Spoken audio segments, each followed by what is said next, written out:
Welcome to Students Talk Back, a new video segment at northeastvalleynews.org. This is your chance to voice your opinion on current events.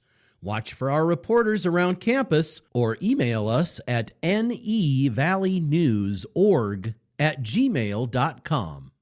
Hey guys, welcome back to Students Talk Back here on nevalleynnews.org. My name is Ivana Venema Nunez, and I have here Armand. I'm the student. I'm going to talk back. That's what's up. Now, what event did you come here to the Turquoise Room for? So right here in the Turquoise Room, there was an event about fake news, and we're having a civil discussion about exactly defining what it is and how we can learn to overcome it and different issues about that topic. Were you aware that there is fake news rampant in the media outlets? Oh, absolutely. I mean, just turn on the TV, listen to our president. He's nonstop complaining. So, yeah, it's definitely an issue, and it's been a lot more in the public consciousness lately. What values did you learn today? I think I wouldn't say skepticism, but thinking critically about the things you see on the news, and interpreting it from a broader perspective of different sources. What advice do you give out to the common Joe that may be looking at media outlets on Facebook or their social medias? I would definitely say there's a lot of different corruption and bias out there in the news, but the best you can do is, one, support independent media, support unbiased media where you can find it, but at the same time, look at different commentators and sources that you can find that you trust, and even if you don't agree with them, their consistent viewpoint and bias, so that you can triangulate and look at all those different sources and try and come up with your own conclusion from that. Hi, this is Cynthia Tapia on northeastvalleynews.org, and today on Students Talk Back, I'm with John Chaffwin. Okay, and today you attended a forum, which is Fake News Forum. Can you tell us what was said here? It basically went over where are we coming from as members of the general public, what do we think of when we hear the word fake news, how do we identify it, and went on to, now that we can identify it, what are some ways we can move forward or detect real news. Do you feel that fake news does exist?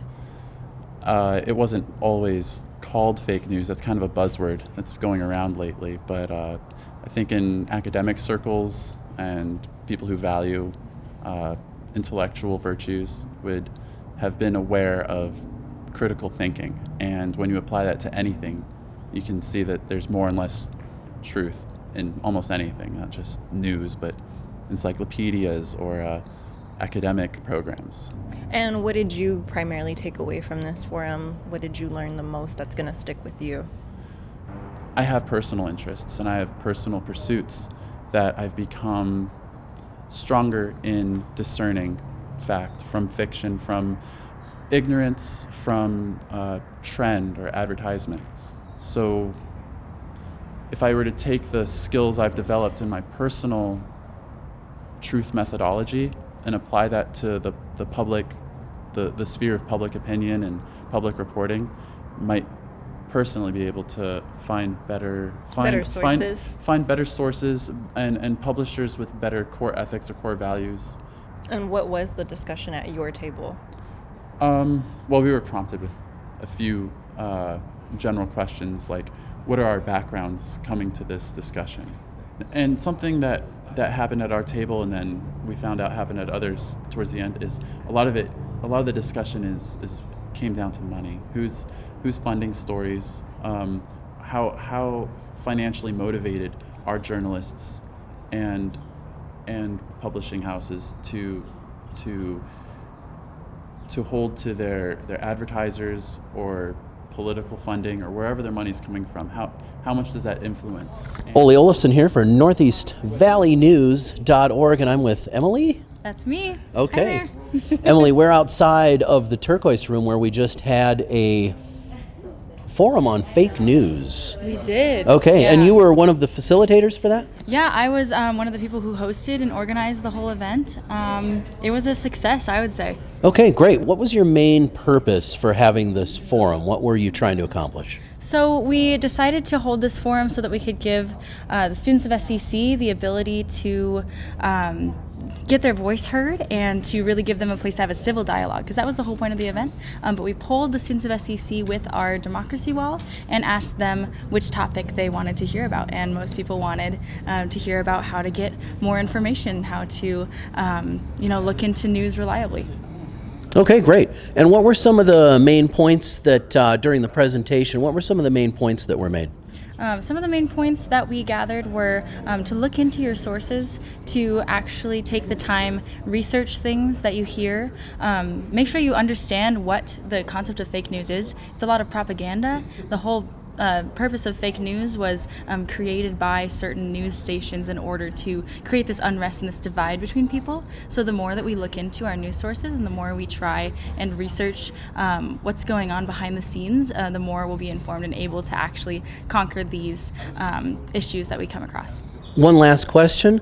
As a facilitator and somebody who more than likely learned something more about the topic than you did going into it, what was one of the main things that you didn't know when you took this on that you learned through researching for the forum or being at the forum? So one thing that I heard was somebody mentioned documentaries. When we asked a question on how do you view your news based on your life experiences, she responded with documentaries are made out to be trustworthy. So even if the documentary is made from a completely biased perspective, it's made out to be trustworthy. So usually people will watch a documentary and then think a certain thing after watching that documentary, even if the things in the documentary are completely false. Wow. Yeah. I did not consider that, but you're right. When we see a documentary, we take it as fact, don't we? Exactly, yeah. Great. Thank you, Emily. Thanks for being a facilitator.